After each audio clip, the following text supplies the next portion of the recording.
ખેડૂત મિત્રો ખેતી કરીએ અને એ એવી રીતે ખેતી કરી અને આપણે પણ આગળ વધી જોવા માટે તો એ ઓછી ઉત્પાદન થાય તો એનો ભાવ સારો આપણને મળી રહે. તો આપણે એ રીતે બજારમાં થોડું સર્વે કરવાનો એડાનો ભાવ વધારે હોય તો આવતી સાલે એડા વાવા રાખતા નહીં કે ભાવની શનિ વધારે માંગ છે.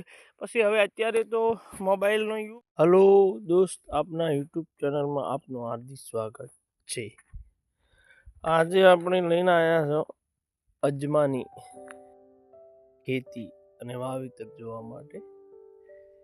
તો દોસ્ત, આ આપણે અજમો વાવેલો છે અને અજમોની ખેતી હાલની પરિસ્થિતિમાં મોટો થઈ ગયો જો અજમો. અને અજવામાં આપણે એની ખેતી એવી રીતે થાય છે કે આપણે પહેરીએ શકીએ છીએ અને સોંપવો હોય તો પણ સોંપાય છે. આપણે દેશી ભાષામાં ધારો કે પહેરો હોય તો પણ ચાલે અને સોંપવો હોય તો ચાલે, પણ એમાં નિંદામણની બહુ ખાસ ધ્યાન રાખવાની હોય છે. તો એનું તમે નિંદામણ રહો અને વ્યવસ્થિત ઉછેરો તો એનો પણ ભાવ પણ હમણાંથી બહુ સારો એવો હોય છે અજમાનો. તો આપણો અજમો કેટલો સરસ મસ્ત વિકાસે પણ સારો છે અને ડોકા પણ સારા. નિંદામણ આપણે લીધું છે પણ અમુક નિંદામણમાં જે મોટું થાય આપણે લીધા કરવાનું. તો ખેડૂત ભાઈઓ, અજમાની ખેતી કરો, આગળ વધો અને ખાસ એવી ખેતી આપણે કરવાની છે કે માર્કેટમાં આપણે જુઓ કે શનિ અસત છે, જેની અસત હોય અને અસત હોય એ જ ખેતી કરીએ તો એમાં આપણને ભાવ પૂરતો મળી શકે.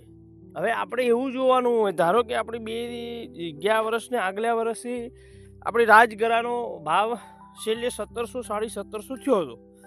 તો એના પછી પાછલું વર્ષ આપણે રાજગરો વાયો તો રાજગરાનો આપણો ભાવ ઓછોમાં ઓછો 1350 રહ્યો.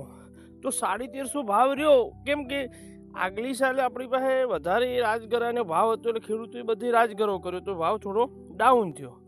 તો પાછો આ વખતે એને પાછું માર્કેટમાં જોવું પડે કે કયાનો ભાવ વધારે છે, શની માંગ છે.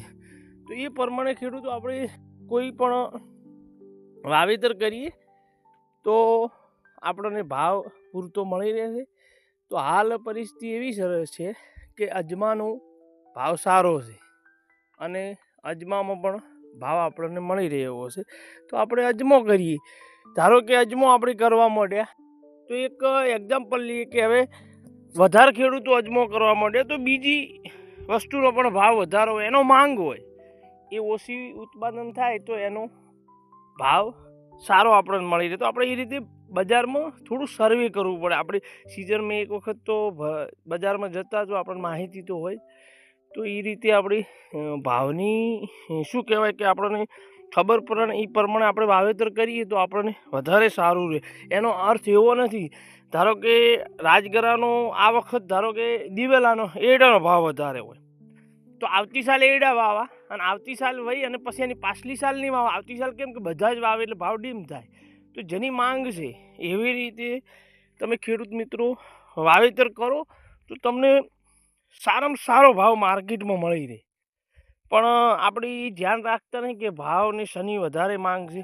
પછી હવે અત્યારે તો મોબાઈલનો યુગ આવ્યો છે તો તમે ઇન્ટરનેટ ઉપર અવારનવાર સોશિયલ મીડિયાના માધ્યમ ઉપરથી માહિતી લો કે એક્સપોર્ટ આપણું શું થાય છે અને આ વખતે એક્સપોર્ટની શનિ વધારે માંગ છે. એ પણ સરકારની એપ્લિકેશનોને ઓનલાઈન ઉપર ખેતીવાડી પોર્ટલમાં એમાં માહિતી અમુક આપતા હોય છે. અને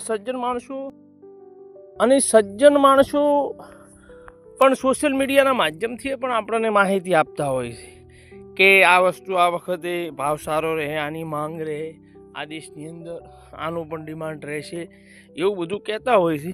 તો એ પ્રમાણે આપણે ચાલો ખેડૂત મિત્રો ખેતી કરીએ અને એવી રીતે ખેતી કરી અને આપણે પણ આગળ વધી. કાંઈક ને કાંઈક નાના પ્રશ્નો તો આપણે સોલ્વ કરવા પડશે કે ભાવ શની માંગ છે એ વાવીએ, એવું બધું તો આપણે ચોકને ચોક થોડું તો સેટ આપણી રીતે કરવું પડશે જોઈને બજારના હિસાબે. તો એવી રીતે આપણે ખેતીમાં આગળ વધી કરી. બસ જય હિન્દ, જય ભારત. અને અમારી ચેનલને સબસ્ક્રાઈબ કરો, શેર કરો અને લાઈક કરો.